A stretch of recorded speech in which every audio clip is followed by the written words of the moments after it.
Olá, pessoal! No vídeo de hoje eu vou falar sobre um assunto que ele é um pouco controverso, mas também dá para explorar em camadas. O assunto que eu vou falar hoje, que é sobre a beleza da mulher como estratégia e como usar ao seu favor, mas também tomar muito cuidado com isso. E, enfim, assim como Eva tinha os seus privilégios, ela acabou usando de uma forma errônea, o que deu a ruína dela. Na minha concepção e da maioria das pessoas também, a beleza abre portas. Isso é um fato. Na verdade, você não precisa ter uma beleza tipo Gisele Bündchen ou Adriana Lima. Basta você apenas cuidar da aparência que você já tem um pouco de poder. As mulheres acham, enfim, por causa do feminismo liberal, as mulheres acham que, enfim, isso não é poder de nada, mas é sim, se você souber usar da forma correta, usufruir disso sem afetar ninguém, dá pra sobreviver nessa sociedade como mulher. Mas enfim, se eu dissesse que tem como você cuidar da aparência, mas sem parecer fútil e até mesmo valorizar o seu lado profissional e conseguir o que você quer dos homens. Porque, usufruir, tipo, fala que mulher é alpinista social, só que eu acho bem mais homem alpinista social. Essa é a verdade. A gente tem que pensar em nós mesmas, conseguir benefícios. As pessoas condenam mulheres que fazem isso, que usam suas habilidades, tanto profissionais, intelectuais e também em feminilidade.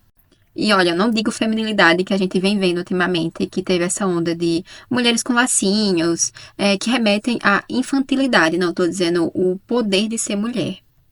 Aí quando pessoas veem mulheres fazendo isso, meio que é revoltante, né?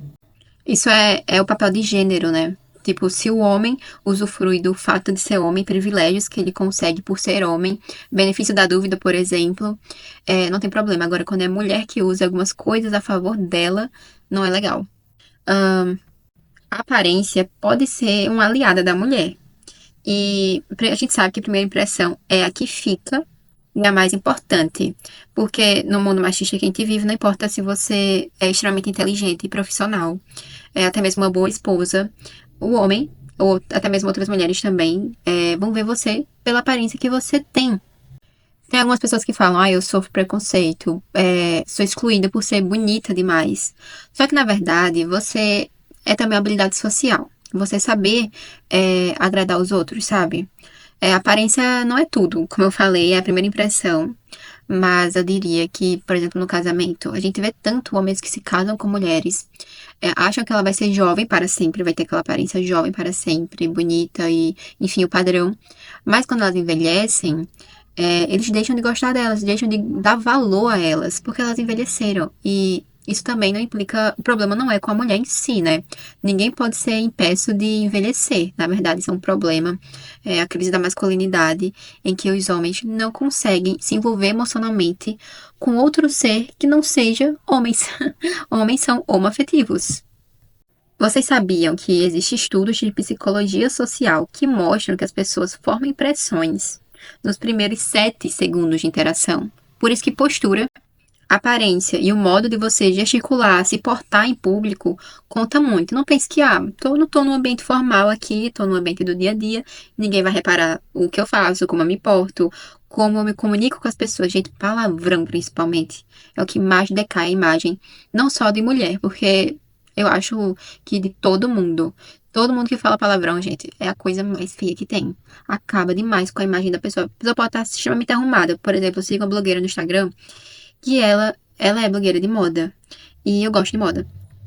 Ela nunca posta stories ou vídeos dela falando, é apenas os looks dela. Mas quando eu peguei a primeira vez ela falando em story, eu fiquei chocada. Como aquela mulher linda e refinada, chique, fala desse jeito. Gírias assim, de baixíssimo calão, que eu nunca vi. Enfim, nunca vi ninguém falando. Ela falando com a maior naturalidade, como se fosse uma coisa do dia a dia pra se falar numa rede social. Olha que rede social a gente tem aquele filtro, né? Outras pessoas vão ver. Imagine no dia a dia como ela se porta. Gente, o seu posicionamento é muito importante. Voltando aos dados, porque eu trabalho com dados, não só a minha opinião, apesar que é um canal de opinião, mas eu gosto de trazer um embasamento. Pesquisas revelam que pessoas bem cuidadas são associadas a características como autoconfiança, disciplina e competência, mesmo sem terem falado uma palavra sequer. Eu percebo também, quando eu chego nos lugares, eu sigo tudo que eu falo, gente. Eu me visto bem, eu me porto bem, sem me comunicar. enfim, uma boa gestão de pessoas. Assim que eu chego nos lugares, eu também sou respeitosa, tá? Quando eu chego, eu percebo que tem um pouco mais de respeito, me abrem um pouco mais de espaço para eu passar, me dão prioridade. Também é quesito de privilégio da beleza, mas eu acho que não seja só isso. Porque tem tanta gente bonita, mas que não usa desse privilégio de ser bonita, acaba se enfeiando, não sei nem se essa palavra existe, acaba se empobrecendo. A teoria do efeito Halo mostra que quando alguém te percebe como atraente, tende a acreditar que você também é mais inteligente, gentil e confiável. Por exemplo, eu já vi até um teste que é parecido com isso. Coloca dois médicos. Você tem a opção de escolher ser atendida ou atendido por um desses dois médicos. Um jovem, bonito e um senhor mais velho. E tem gente que escolhe o mais novo com a ideia de que, não, ninguém gosta de admitir que pensa só em beleza, né? Em atração. Mas acaba escolhendo o novo e admite publicamente que só escolheu ele porque, ele é mais jovem, ele acabou de sair da faculdade, ele tá mais atualizado, tem mais vigor. Mas enquanto isso, o mais velho tem bem mais experiência, ele conhece bem mais da área dele, é muito mais profissional. Esse é o efeito Halo, só que eu acho que isso não funciona tanto para homens. Homens têm sempre privilégio, independente da idade e do momento da vida deles. Eu acho que isso não acaba funcionando com a mulher, sabe? Tem gente que não. Por exemplo, o senhor mais velho, o médico mais velho, tem gente que ainda vai escolher ele, pensando que, enfim, homem tem aquele negócio de cabelo grisalho, remete à experiência. Já a mulher não tem o privilégio de ser escolhida na velhice. Tanto que os homens, quando envelhecem, ficam muito mais atraentes socialmente. O mundo ainda julga pela aparência. E nós sabemos que é ingenuidade negar isso. O segredo é usar isso ao nosso favor. Que é mulher, a gente já não tem muitos privilégios, não tem muita vez comparado aos homens. Homem já nasce com bastante privilégio na palma da mão. Então a gente tem que usufruir do que está disponível a gente. E se falar isso publicamente, a gente sabe que a gente sofre muita retalha dos incels, os homens incels, religios. Agora, exemplo de vida real que eu gosto de trazer é a mulher que entra em entrevista maquiada, arrumada, ela com certeza recebe mais atenção. Só que muito cuidado com isso, porque tem mulher que ela acaba passando uma vibe, uma aura de metida. Ela não simpatiza, ela não enturma, ela não vira aquela coisa girls girl. Ela não vira uma girls girl com outras mulheres. Ela só se enturma com os homens, fica se engraçando, galinhando, eu chamo isso de galinhar. Ela se galinha com os homens, pensando em subir na carreira por meio deles. Isso sim é alpinismo. Mas ela não simpatiza com outras mulheres. Isso acaba causando, gente, um atrito muito grande. Uma inveja sobre ela. Não simpatiza. Essas mulheres acabam dificultando a passagem dessa mulher na empresa, por exemplo. E o relato de como a aparência bem construída, ela acaba mudando muito a sua carreira e a sua convivência na empresa. Agora, por exemplo, eu acho que a característica que é o auge do privilégio que uma mulher pode ter é a neotonia. É uma verdadeira vantagem social. Basicamente, mulheres com traços considerados neotônicos, que são olhos grandes, um rosto bem suave, bochecha, macio, aparência jovial, muitas vezes recebem o benefício da dúvida. Elas podem ser vistas como inofensivas, indefesas, gentis ou frágeis, o que as protege de julgamentos mais severos. Parecer boba ou ingênua às vezes é uma armadura social. Você erra e ninguém te pune com o mesmo peso. Por exemplo, eu passei 3 anos. Eu tenho traços neotônicos, tá? Eu tenho um rosto bem suave, bochechinha. Um rosto mais angelical. Eu tenho uma voz mais fininha. Eu acho minha voz bem fininha. Minha voz é um pouco infantil. Tanto que eu tenho um pouco de vergonha dela. E eu tenho trejeitos. Não é porque eu quero. É porque minha criação foi assim. Trejeitos mais gentis, sabe? Eu me porto de uma forma mais gentil publicamente. E isso me deu muito poupar o tempo, sabe? Me deu o privilégio de poupar o meu tempo. Por exemplo, eu passei 3 anos fazendo vestibular de medicina, o que me deu. Eu tô com 20 anos agora. E as pessoas ficam chocadas quando eu digo que eu tenho 20 anos e que eu ficava tentando medicina.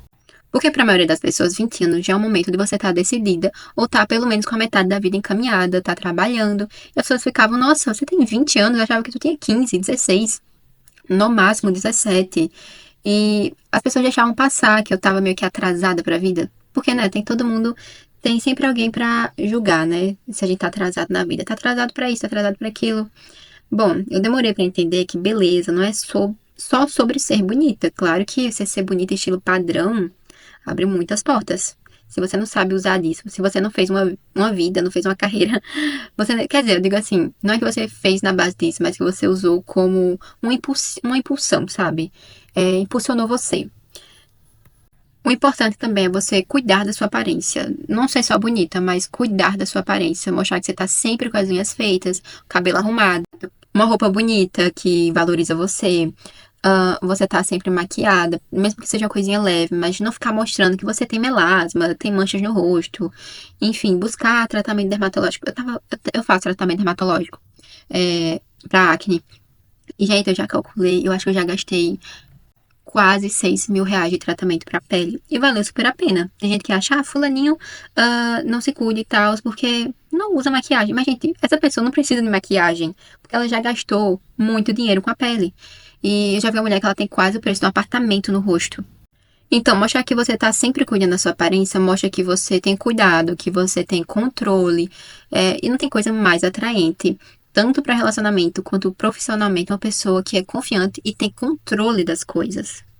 E pare de pensar também que se cuidar muito, ser muito cuidadosa consigo mesma, valorizar muito o físico, o exterior da gente, é vaidade. E o que é que tem também ser vaidoso? Nossa, pensar em pecados capitais, a gente não vive não, sabe?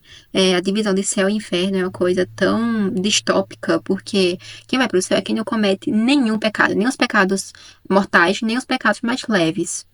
E, gente, todo mundo vai pro inferno desse jeito, porque basicamente, vaidade é um pecado tão bobo, sabe? Até mesmo a gula.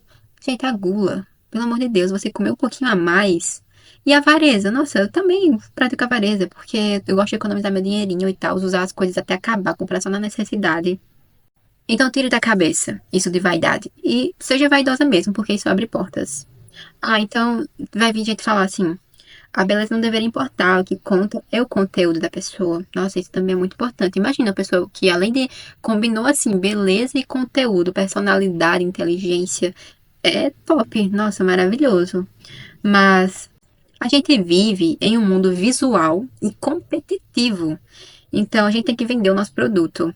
E beleza não substitui competência, é claro, mas pode ser o que garante que te ouçam primeiro, te deem prioridade primeiro. E não se trata de seguir padrões inalcançáveis, mas sim de se apresentar da melhor forma possível, dentro da sua própria estética. Não pense que é só bonito, aquela beleza padrão, loira, magra e tal.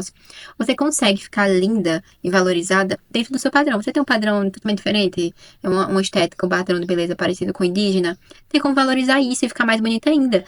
Pega uma referência de beleza, por exemplo, deu exemplo aqui de padrão indígena. Pega a referência da Pocahontas. Ela é linda. Enfim, o foco não é parecer perfeita, mas em se valorizar com os recursos que você tem. Engraçado que, como ser bonita, faz as pessoas te subestimarem. Isso pode ser a sua maior arma. Tô subestimando. Eu sofro disso, tá? Por exemplo, eu pareço muito boba, principalmente porque eu não gosto de. Como é que eu posso dizer? Mostrar o ensaio e não o espetáculo. Eu gosto de mostrar o espetáculo. O ensaio eu deixo só pros bastidores mesmo. Então as pessoas pensam, nossa, você fez isso, eu não acredito que você foi capaz de fazer isso, que inteligente e tal. Ninguém acredita em mim, sabe? Ninguém dá nada, porque pensa que eu sou ingênua. Ou seja, você pode surpreender, virar o jogo e sair por cima justamente porque ninguém esperava que você fosse tão preparada. Ou seja, a beleza é uma linguagem. Se você domina, você pode usá-la para ser ouvida, onde outras não tiveram chance de serem ouvidas. E, enfim, eu tenho um exemplo. Acabei de lembrar desse exemplo. A Blair Waldorf, de Gossip Girl. Gente, essa menina simplesmente tacava o terror. Ela é um exemplo clássico do que não se deve fazer caso você queira usar sua beleza a seu favor. Não seja a Blair Waldorf. Porque assim, isso é uma série de adolescentes e parece que é tudo muito legal agir como ela. E realmente ela tira algumas vantagens, mas ela também se dá muito mal. E ela não tem uma boa convivência. Ela, por exemplo, a gente não tem o dinheiro da Blair Waldorf pra tratar as pessoas assim e ficar sem nenhuma consequência. A gente tem que usar da melhor forma possível, porque ela tinha um poder aquisitivo. Então isso deixava ela também impune de muitas coisas, além de ser bonita. Mas, enfim, ela é o exemplo do que você não deve fazer, que é humilhar os outros. Agora, um exemplo que eu sigo pra minha vida é a Ellie Woods, de Legalmente Loira. Ela, as pessoas subestimavam muito ela, achavam ela muito burra. Inclusive, eu acho ela uma referência a Mary Monroe, porque a Mary Monroe, ela que criou o arquétipo da loira burra. Só que Mary Monroe era extremamente inteligente, era só um personagem. Tanto que o nome dela nem era esse de verdade, era como se fosse um alter ego. E ela construiu, a Mary Monroe, uma imagem de inocência, vulnerabilidade, neotenia pura. Mas, enfim, isso também acaba atraindo tipos de homens suspeitos que querem coisas infantis, sabe? Mas por trás da personagem havia uma mulher estratégica e altamente consciente do próprio impacto. E ela ficou rica fazendo isso, né? Ela usava a percepção de ingenuidade a seu favor, inclusive para negociar com estúdios e diretores. É um pouco duvidoso também. Mas enfim, voltando a Ellen Woods, ela é uma inspiração de estudo, de gentileza, de delicadeza. Mesmo ela trabalhando e estudando num ambiente extremamente machista e que na época era mais dominado por homens, e todo mundo duvidava dela porque ela tinha aparência de loira burra, ela se destacou, ela era extremamente inteligente, ela resolveu casos que nem os mais avançados conseguiam resolver. E enfim, ela surpreende todo mundo. E a lição de vida dela é que você pode usar rosa, um cabelo perfeito, manter a sua feminilidade para quebrar estereótipos e até mesmo te dar mais força para enfrentar o que a gente tem que enfrentar no dia a dia. Porque não é porque a gente corre a mesma maratona, a mesma batalha que um homem, que a gente precisa perder os nossos traços que a gente gosta, como a nossa feminilidade. Ela usa a estética dela como armadura para dar mais força ainda a ela. Ou seja, a aparência é uma porta de entrada, mas o conteúdo tem que estar lá. Era o que a Ellie Woods fazia. Então é isso, gente. Outro exemplo também. Este tipo Blair Waldorf. Blair Waldorf é um exemplo do que não fazer. E a Regina George também de Meninas Malvadas. Porque por mais que ela conseguisse o que ela queria usando da beleza dela e da falsidade dela, da estratégia dela, que eu não concordo, mas enfim, por mais que ela usasse e conseguisse o que queria, uma hora ou outra, ela caiu, né? Ela foi desmascarada e ela se deu mal. Então ela é um outro exemplo do que não fazer. Então é isso, pessoal. Eu espero que vocês tenham gostado do vídeo de hoje, tenham gostado do assunto também, que é bom para refletir. E nunca duvidar também da nossa feminilidade, reforçando. Feminilidade, mulher adulta madura, e não infantilidade, tá? E espero que vocês usem com bom proveito essa arma poderosa que nós mulheres temos naturalmente. E beijos até o próximo vídeo.